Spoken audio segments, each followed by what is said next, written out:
वक्रतुण्डी महाकाय सूर्यकोटि समप्रभ निर्विघ्नं कुरु मे देव सर्वकार्येषु सर्वदा।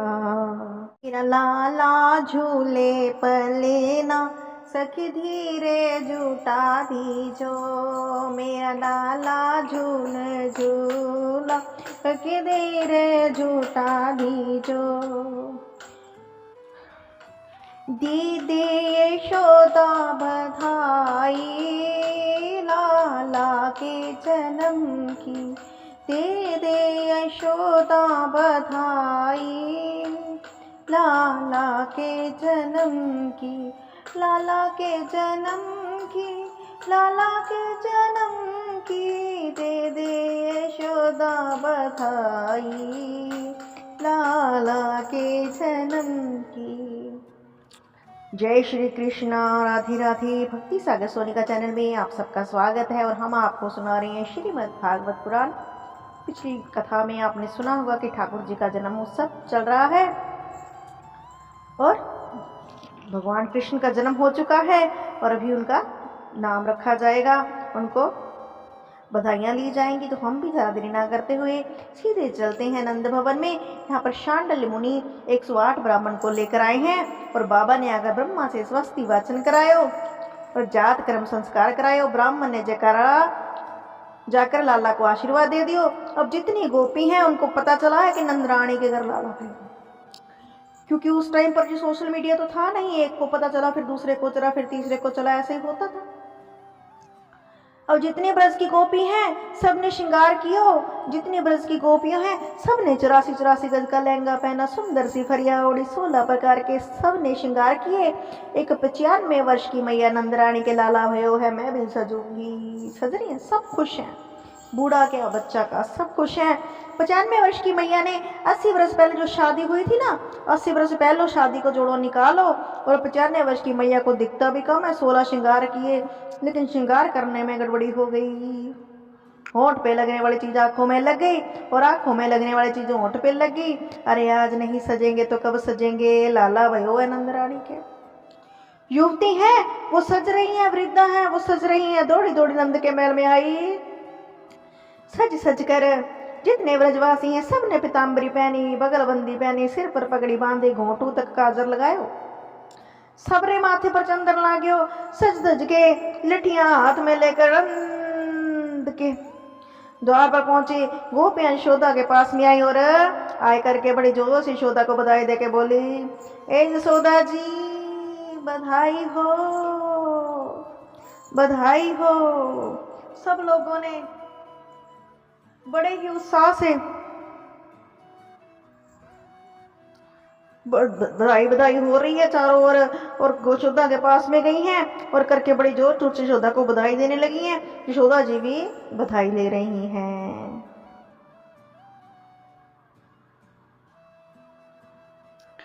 सब लोगों ने उत्साह से नंद भाव से बधाई दी। अब जितनी ब्रज की गोपियां हैं सब नृत्य करती हुई गा रही हैं। आज ब्रज राज झुके लाला को जन्म भयो, तो नंद के घर नंद भयो, जय हो नंद लाल की। छायो रिमोद भयो अति सुख धाई है, नाचे सुर किन्नरी और अप्सरा चाव भरी है।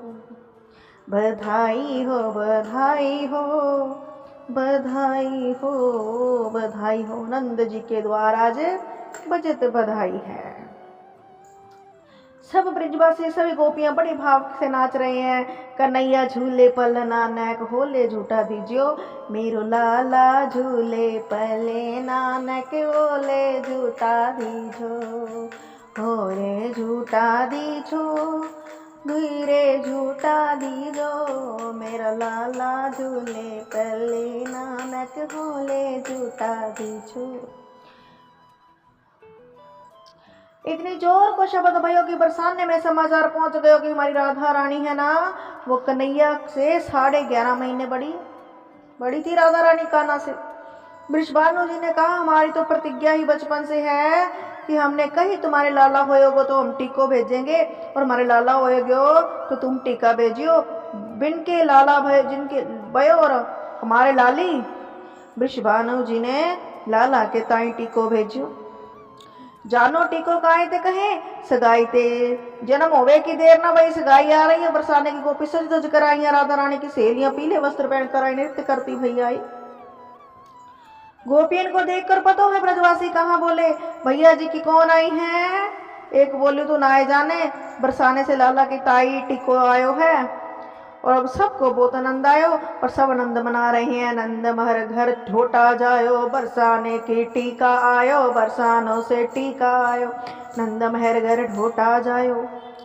इतनी जोर से हल्ला मचा, बरसाने से टीको आयो है, बरसानों से टीको आयो है, नंद महर घर ढोटा जायो है।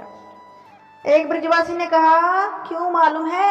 एक ब्रजवासी ने इतनी बड़ी प्रात ले रखी है हाथ में, और वहां में बनाए 500 ग्राम के माखन के गोला मिश्री पीस के, एक दूसरे के मुंह में गोला फेंके। अब सब गाए रहे हैं नंद महर घर ढोटा जायो, बरसानाते टीको आयो। वही भीड़ में एक बुढ़िया माई आई, और भगवान की दया के भाव से बुढ़िया मैया के मुंह से एक भी दांत नहीं। 95 वर्ष की बिना दांत वाली और 95 वर्ष की बुढ़ी मैया भीड़ में आकर बोली जे ब्रजवासी काय को हल्ला मचा रहे हैं, कहा भयो है वहां फीक रहे हैं माखन के गोला। भीड़ में आकर बुढ़िया बड़े प्रेम से पूछने लगी क्यों रे लालाओ जय का भयो है, क्यों रे ब्रजवासियों जे का भयो है। जैसे ही वाने का ही भयो सो एक ब्रजवासी ने माखन को गोलो ऐसा फेंक्यो सो मैया के मुंह से आए कि गटक से पेट में चलो गए, और अब दांत ही ना तो रुकेगा। मैया बड़ी हंसी, पहले तो वाने मुंह पूरी चाट्यो और फिर बोली क्यों रे लाला ये को भयो है। ब्रजवासी बोले तेरी मुंह मिट्टी हो गई फिर भी पता नहीं चला कि क्या होया है। अरे मैया भैया का है नंद के छोरा भयो है। मैया बोली भगवान करे ऐसा लाला तो रोज हो। वो बरसानों की गोपी बोली यशोदा जी लाला की बधाई हम भी गाना चाहें। हाँ मैं अनुपति मिलेगी। मैया बोली हाँ हाँ मेरा लाला थोड़ी है तुम्हारो है। बरसाने की गोपी बड़े प्रेम भाव से वो नृत्य करती हैं और भाई गान लग रही क्या। मैंने मेहंदी रचाई कृष्ण तेरे नाम की, मैंने बिंदिया सजाई कृष्ण तेरे नाम की। नंद घर आनंद भयो जय हो नंद लाल की। सब अपने अपने मस्त हैं, कोई भजन गा रहा है, कोई भजन गा रहा है। नंद जी के घर आत्मज हुआ, इसीलिए आज नंद महाराज मन वाले हो गए हैं। बड़े बड़े देवज्ञ वेदिक ब्राह्मणों को बुलाकर नंद महाराज ने धूमधाम से लाला का जन्मोत्सव मनाया। नंद बाबा ने लाला के जन्मोत्सव की खुशी में 2 लाख गाय का दान किया, 7 तिल के पहाड़ बनाए, स्वर्ण मंडित करके सबको दान में दिया। परमात्मा का उत्सव है, प्रभु का प्रकट्य उत्सव है, इसे आनंद से हम मनावें। संसार के पुत्र के जन्मोत्सव को मनाना जरूरी नहीं, लेकिन भगवान का जन्मोत्सव तो नित्य मनाओ। गोपियों के मन में खुशी है, कितना आनंद है। ऐसा श्रृंगार करके आई हैं आज गोपियां, कितनी सुंदर इनकी झांकी है।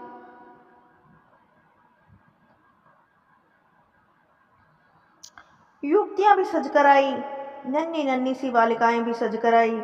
वृद्ध माता जिनके मुंह में एक भी दांत नहीं, वो भी 16 श्रृंगार करके आई है आज। अरे नंद रानी के लाला भयो है, आज नहीं सजेंगे तो कब सजेंगे। परमात्मा के जन्मोत्सव में मन रूपी मयूर स्वैर नाचने लगता है, और ये आनंद की बात है, हर्ष की बात है कि आनंद सबके मन में है। गोपियां लाला को आशीर्वाद दे रही हैं। आशीर्वाद कैसे दिया जाता है मालूम है। यशोदा जो हमारा आशीर्वाद है, आपको लाला हजारों वर्ष जिए, ये आशीर्वाद तो बराबर है। लेकिन गोपियों के मुख से क्या निकल गया मालूम। यशोदा जी हमारा आशीर्वाद है आपका लाला हजारों वर्ष तक हमारी रक्षा करे, ऐसा बोल गई। कहना कुछ चाहिए, मुंह से कुछ निकल रहा है। हल्दी अबीर गुलाल मिलकर सब एक से मुख वाले हो गए हैं। नंद उत्सव मनाया, ये तो आनंद की बात है। जितनी हम लाला को उत्सव की कथा सुने, हमें उतना उत्सव मनावे। कह रहे हैं इस प्रसंग को सुनने से बड़ी खुशी होती है।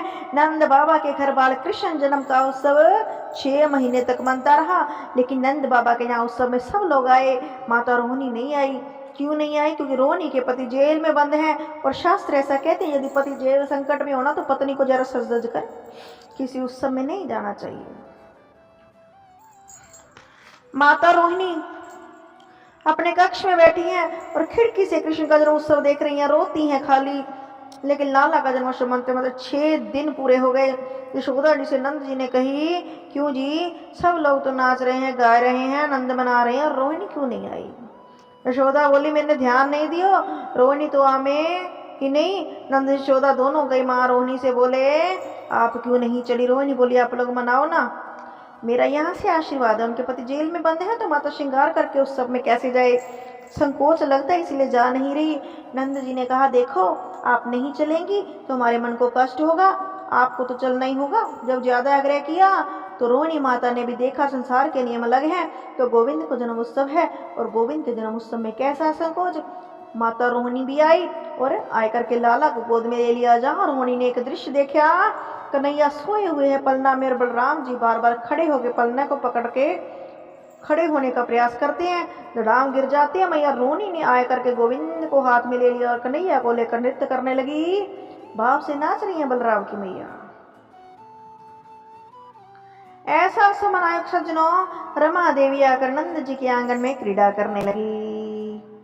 ये समझो कि खजाने में लक्ष्मी जी विराजी हैं, जितना नंद जी लुटाते हैं उतना खजाना बढ़ता ही जाता है, घट तो रहा ही नहीं। नंद कछु इतनो जो दियो, घनश्यामा कुबेर हूँ कमत भोरी, देखत मोही लुटाए दियो, ना बची बचिया छचिया ना पिछोरी। ऐसो लुटाओ नंद जी ने। लेकिन नंद जी ने गंभीर होकर कहा, भैया आप लोग लाला का जन्म उत्सव मनाओ, मैं कंस की वार्षिक कर दे आऊं। वार्षिक कर कंस को देने नंद जी मथुरा में गए हैं, क्योंकि कंस बड़े राजा है, छोटे छोटे राजा सब वार्षिक टैक्स देते हैं उनको। जैसे ही वार्षिक कर देकर लौटे, नंद जी का वासुदेव से मिलना हो गया। वासुदेव जी के 2-4 दिन के लिए कंस ने छोड़ा था। वासुदेव जी से मिलकर नंद जी रुदन करने लगे। अहो ते देव की पुत्रा, कंसेन बहवो हतां, एकावशिष्टा वर्जा कन्या, सापि दिव्यम गता। वासुदेव, बड़े कष्ट की बात है, जितने पुत्र तुम्हारे घर जन्म लिए आए दुष्ट कंस ने मारा। भैया मैंने सुनी बाद में कि एक कन्या बची, वो भी स्वर्ग में चली गई। सुनकर बड़ा कष्ट भयो। वासुदेव जी तो ये क्या कह नहीं सकते, तुम्हारे घर में जो बालक है वो मेरा है। वासुदेव जी कहते हैं, मन को छोटा करने का क्या फायदा नंद जी, बस ये समझो कि एक मेरा पुत्र आपके घर पे है, मैं छोटे वाले पुत्र को अपना ही पुत्र मान लूंगा। नंद जी ने कहा, भैया मेरो थोड़ी है, तुम और ही है, समझ लियो। दोनों को मिलकर बहुत प्रसन्नता हुई। इधर कंस ने रात्रि में आपातकालीन सभा बुलाई और सभा बुलाकर अपने सैनिकों से कहा कि मेरे शत्रु कृष्ण ने जन्म ले लिया और मैं नहीं चाहता कि वो बड़ा होकर मुझे मारे, इसलिए कृष्ण की मृत्यु होनी चाहिए, कृष्ण को मारना है, ऐसा मन में विचार है, क्या करें। कंस के सैनिकों ने कहा कि हम कहाँ कहाँ ढूंढेंगे कृष्ण को।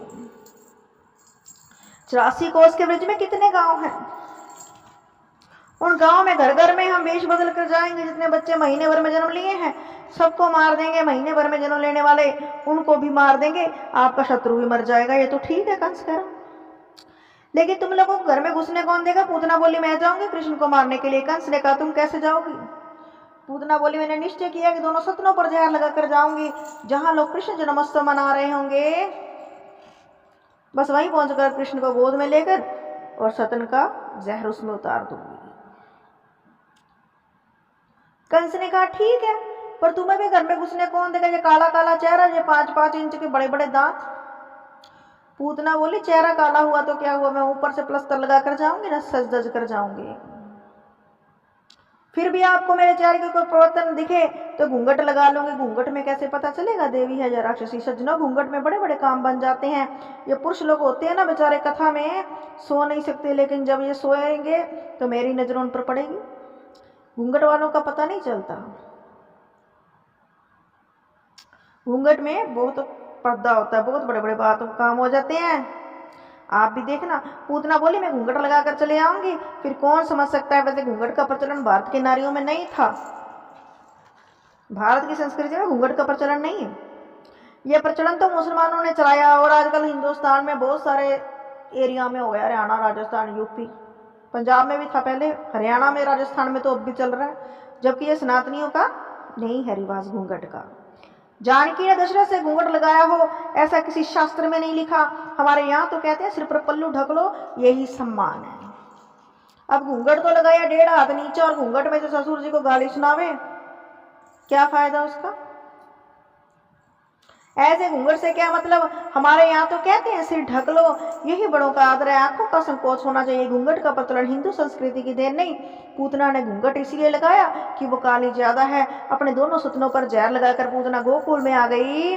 गोकुल में आज 7वां दिन है लाला के जन्मोत्सव का। आज मेरा कन्हैया 7 दिन का हो गया। कृष्ण का अवतार हुआ अष्टमी को और पूतना कृष्ण के मारने के लिए पहुंची चतुर्दशी को।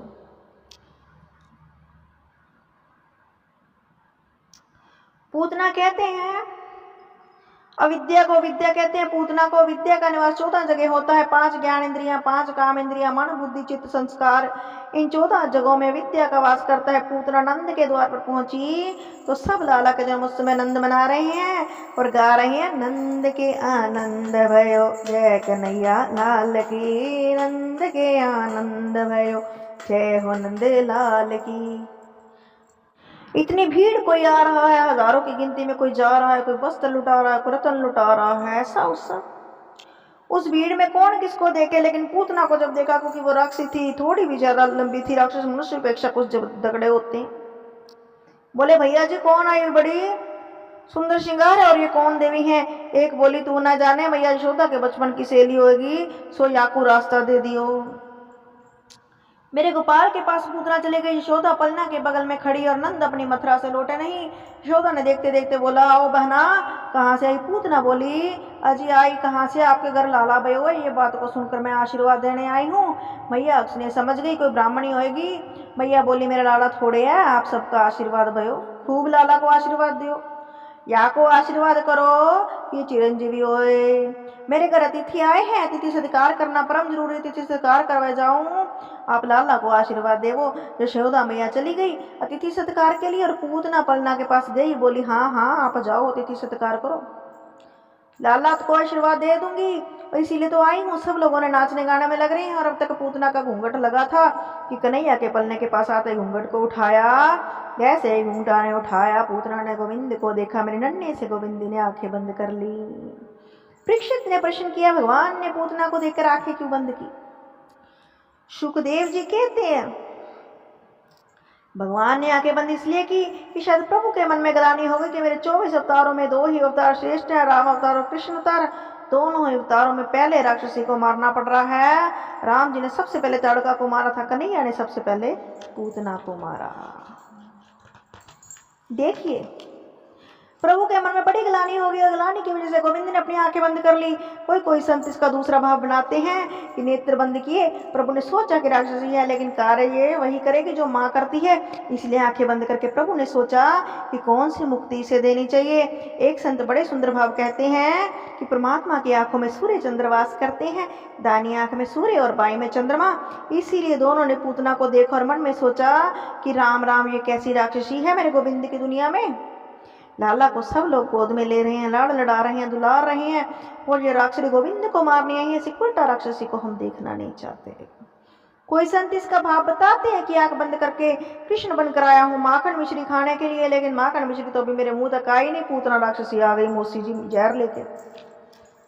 अब जहर वहर पीना तो मेरे वश का बात नहीं, इसलिए प्रभु ने आंखें बंद करके शंकर जी का ध्यान किया। बोले बाबा समुद्र में से जितना जहर निकला तुमने पिया, अब पूतना मौसी जी आई है मुझे जहर देने, मैं तो अभी 7 दिन का हूं, मेरे जहर को पीने का अभ्यास नहीं, इसलिए शंकर बाबा दिल में आकर बैठ जाओ। आंखें बंद करके प्रभु ने शिव का ध्यान किया और इससे कई भाव हैं। कोई कहते हैं प्रभु ने सोचा कि अब तक मेरे भ्रम में हजारों बच्चों को मार दिया, उन समस्त बच्चों को मुझे मोक्ष देना है। आंखें बंद करके प्रभु ने उन जीवात्माओं का स्मरण किया होगा। पूतना ने देखा सब बाहर नाच रहे हैं, लाला को तुरंत गोद में लिया, कन्हैया को गोद में लेकर स्तनपान कराने लगी। पूतना ना कन्हैया को गोद में लेकर जहर लगा हुआ स्तन गोविंद के मुंह में दे दिया। मेरे कन्हैया ने क्या किया मालूम है, बड़े प्रेम से दूध पान करने लगे। छोटा बच्चा होता है ना, जब वो माँ का दूध पीता है तो स्तन का दूध पीता है और दूसरे स्तन को छोटे से हाथ से पकड़ लेता है। ऐसे ही गोविंद ने किया। सुखदेव महाराज कहते हैं प्रभु स्तन पान कर रहे हैं और पूतना का दूसरा स्तन पकड़ लिया और गटक गटक पी रही हैं। पूतना ने सोचा एक घूंटी पिएगा, जहर इसके मुंह में चला जाएगा, पलना में डलकर भाग जाऊंगी। लेकिन यहाँ तो 5 मिनट हुए, कोई असर नहीं हो रहा। पूतना बोली ये कैसा बच्चा है, मरता नहीं। 5 मिनट हुए, 10 मिनट हुए, 15 मिनट हुए, 20 मिनट हुए। मेरे गोविंद ने पहले तो पूतना का स्तन पान किया, दूध पान किया और दूध पीते पीते गोविंद ने प्राणों का आकर्षण किया। प्राण जब निकलते हैं तो श्वास लेने में कठिनाई होती है। पूतना जब प्राण निकलने लगे तो जोर जोर से चिल्लाने लगी, अरे लाला छोड़, अरे लाला छोड़, कन्हैया छोड़, चिल्लाने लगी। लाला छोड़, कन्हैया छोड़, 7 दिन का कृष्ण बोल गया, केवल 7 दिन का है कन्हैया। पूतना जब छोड़ छोड़ करने लगी तो कृष्ण बोले, मौसी जी हम पे तो पकड़नो ही आवे, छोड़न तो आवे नहीं। अब तो आपको ठिकाने लगा के ये छोड़ेंगे, ऐसे थोड़ी छोड़ेंगे। पूतना बोली, भगवान ये 7 दिन का बच्चा बोलता है, बड़ों के जैसे बोलता है तो कभी चमत्कारी मालूम होता है।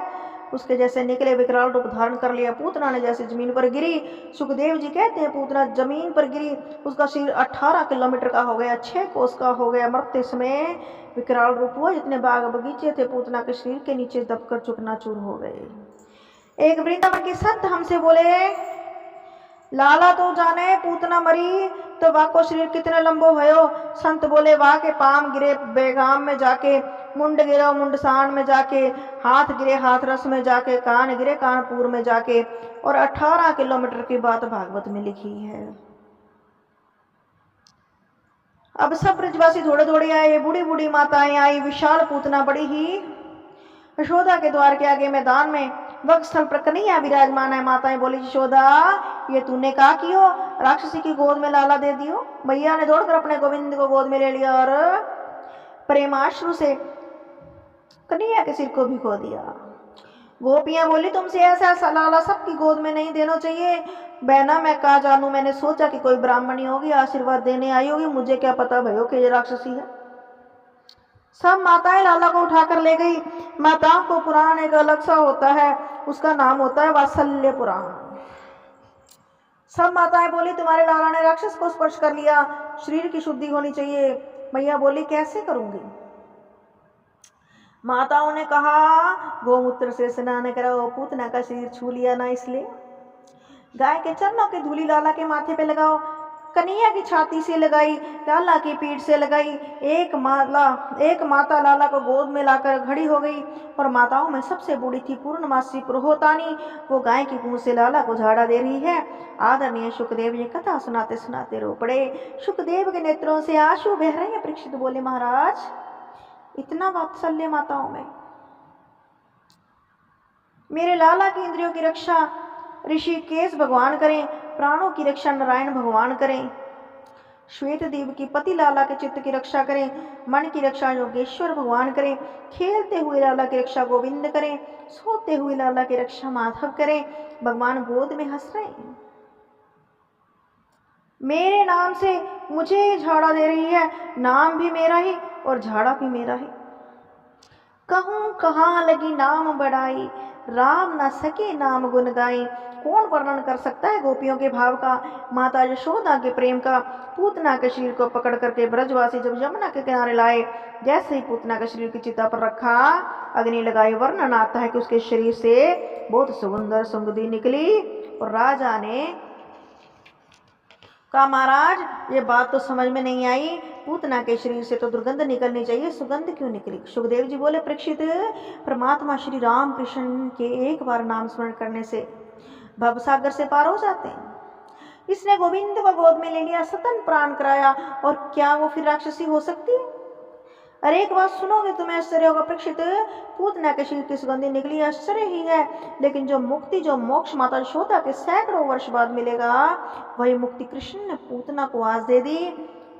देखो पूतना का नाम बढ़िया नहीं, जिसका काम भी बढ़िया नहीं, जिसका भोजन भी बढ़िया नहीं, रहन सहन बढ़िया नहीं, उसकी भावना भी बढ़िया नहीं, उस पूतना को कृष्ण ने माता की गति प्रदान की। क्यों? क्योंकि कृष्ण ने उसके सारे दुर्गुणों को भुला दिया और पूतना को मात्र गति प्रदान की। यदि प्रेम से कोई कृष्ण का नाम स्मरण करे तो उसे मोक्ष मिल सकता है। क्या उसे मुक्ति नहीं मिलेगी? कंस को पता चला, उसके मन में बड़ा कष्ट हुआ। नंद बाबा मथुरा से आए हैं, उन्होंने बहुत गौएं दान की। लाला 6 महीने को वो शक्टासुरन को ले गयो और शक्टासुर मार के आई आयो। गोविंद ने वहां को भी उद्धार कर दियो। भगवान जितने भी अवतार धारण करते हैं वहां शंकर जी उनको देखने जरूर आते हैं। आज भोले बाबा कैलाश पर्वत से गोविंद के दर्शन करने गोकुल आए। अब कितना भी शिव जी भेष बदल ले, कितना भी श्री परिवर्तन कर ले, लेकिन भोले बाबा के पास सांप तो रहते ही।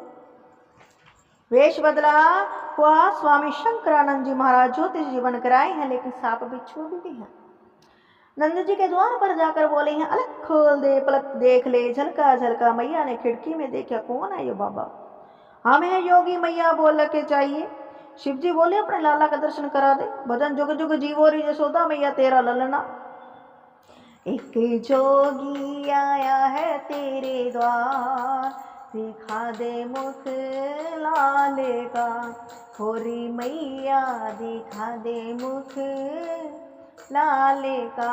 एक जोगी आया है तेरे द्वार, दिखा दे मुख लाले का।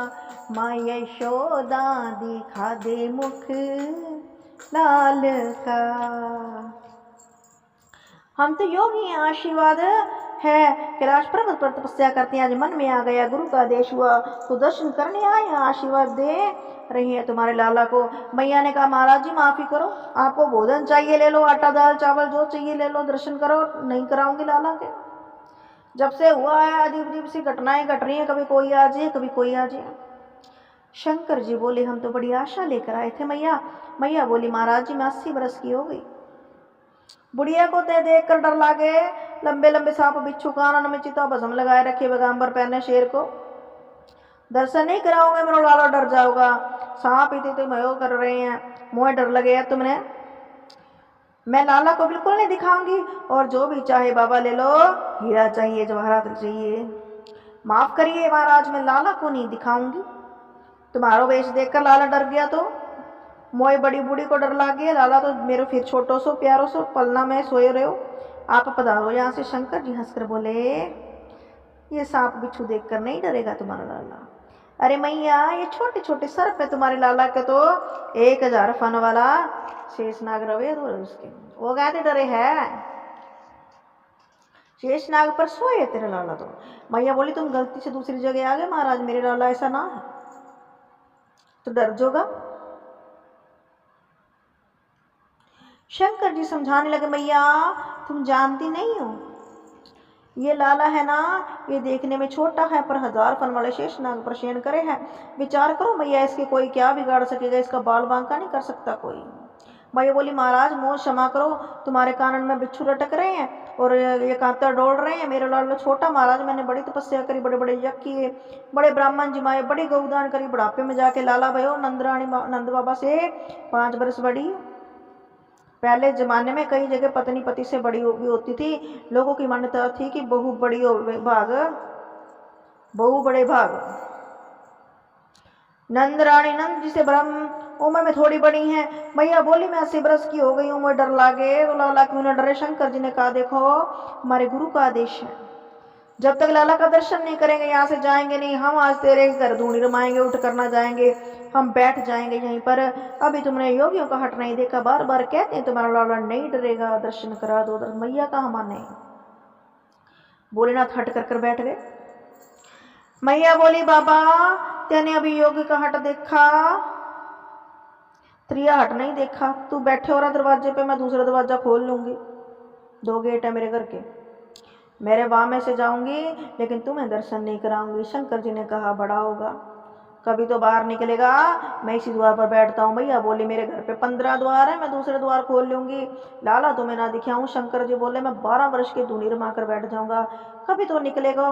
भैया जी बोले, 24 वर्ष तक लाला को घर से निकलने नहीं दूंगी, बैठे हो रहा है। शंकर जी बोले, बड़ी अटी माँ है, हम चले जाएं, तुमसे बिल्कुल ना कहीं, चले जाओ, खूब प्रेम से विराजो, प्रेम से भोजन पाओ, जो सामग्री चाहिए सब दूंगी, लेकिन लाला का दर्शन ना कराऊं। शिव जी बोले, तेरी इच्छा मैया, हम तो दर्शन करने आए थे, गोविंद के दर्शन नहीं किए, क्या करूं?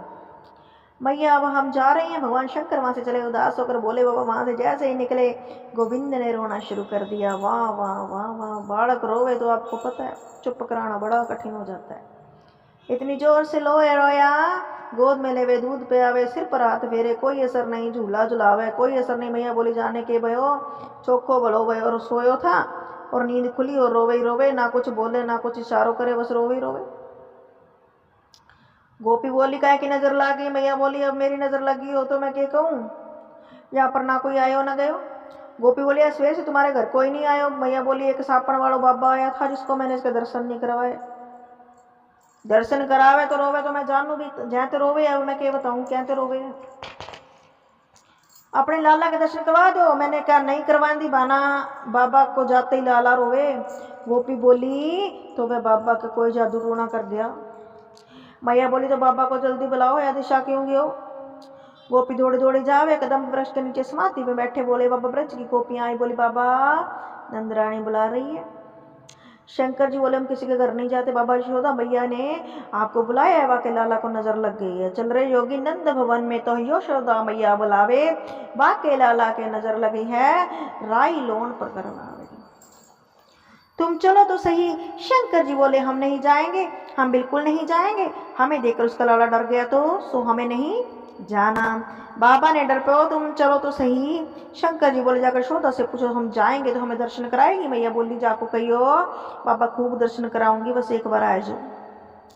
जैसे ही भोलेनाथ आए द्वार पर खड़े होकर अलख जगाया, जोर जोर से बलकृष्ण रो रहे हैं। मैया गोद में लेकर आई। जैसे ही शिव के सामने गई यशोदा डर गई। शंकर ने कहा लाओ लाला को दो। मैया ने कहा तुम दूर से ही यूं की ऐसा कर दो कि रोना बंद कर दे, गोद में तो नहीं दूंगी। तब गोद में नहीं दोगी तो इनका रोना बंद नहीं हो सकता। अब यशोदा माँ ने डरते डरते लाला को गोद में दे दिया और मेरे प्रभु गोद में आते ही हंसने लगे, खिलखिलाकर हंसे हैं। मैया बोली बाबा तो जादू तू ना जाने, मेरा लाला तो तेरी गोद में जाते ही हंसने लग गया। अब ला मेरी गोद में दे दे। जैसे ही यशोदा की गोद में आया फिर रोने लगा। अब यशोदा की गोद में आवे तो रोवे और शिव की गोद में जावे तो हंसे। मैया कहीं बाबा तुम जो कहोगे सो करूंगी, तुम ऐसो आशीर्वाद दो कि मेरी गोद में आवे भी हंसे। शंकर ने कहा एक प्रतिज्ञा है। बोली क्या। यदि तुम वो पूर्ण करो तो ऐसा होगा। मैया बोली ठीक है, तुम मेरा मंदिर अपने घर में बनवा लो और जब तुम अपने लाला को स्नान कराती हो ना तो उसके स्नान का जल मेरे ऊपर होके निकले, ऐसा मंदिर बनवाओ। रह योगी नंद भवन में ब्रज में वासोदी की जो, जब जब मेरो लाला रो तब तब दर्शन दीजो। नंद बाबा और दर्शन ने एक छोटे से सुंदर मंदिर शिव जी के ताई बनवाया और इसलिए शिव का नाम है नंदेश्वर महादेव। लाला एकदम प्रसन्न हो गए शिव जी की कृपा से। सागर है श्री कृष्ण को मारने के लिए एक और राक्षस है जिसका नाम था तृणाव्रत। बूढ़े को बोलते हैं आपने देखा होगा विशेषकर ये राजस्थान में गोल गोल धूल उड़ती है, आधी उसी को तृणाव्रत कहते हैं। तृणों के अवर्त तृणों का खजाना गोविंद को उड़ाकर आकाश में ले गया। मेरे कन्हैया ने उसका भी उद्धार कर दिया। जब 1 वर्ष के श्री कृष्ण हो गए तब शास्त्र कहते हैं कि 1 वर्ष के बालक हो यानी 6 महीने का बालक हो जाए तो उसका नामकरण हो जाना चाहिए। लेकिन यशोदा और नंद तो उसका नामकरण कराना ही भूल गए, उन्हें याद कुछ नहीं नामकरण भी होता है क्या। लेकिन यशोदा मैया के वात्सल्य का कोई वर्णन नहीं। आज मैया ने लाला को बहुत श्रृंगार किया और बड़ी सुंदर लाला झांकी है। लाला के पीताम्बर पहनायो, सुंदर सुंदर घुंघराले केशे, मोतियन माला बांधी, बीच में मोर पंख लगायो है, आखन में काजल लगायो है। पलना कृष्ण को सुनाने लगी लेकिन सोवे नहीं। लोरी गाकर सुनावे, जब तक गाए तब तक सोवे फिर उड़ जाए। मैया यशोदा ने कही लाला तो सोए नहीं, कन्हैया तो सोए नहीं। मैया मन में चल कर धीरे धीरे पालना चला रही है, गोपाल को सुला रही है। कितना सुंदर भाव है।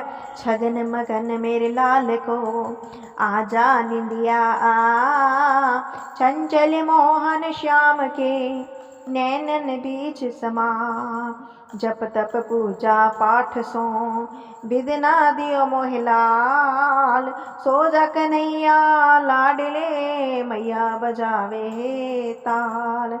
कैसे सुनाऊं लाल को धीरे धीरे लोरी गा, सोवे कन्हैया पालना या की है छवि अभिराम।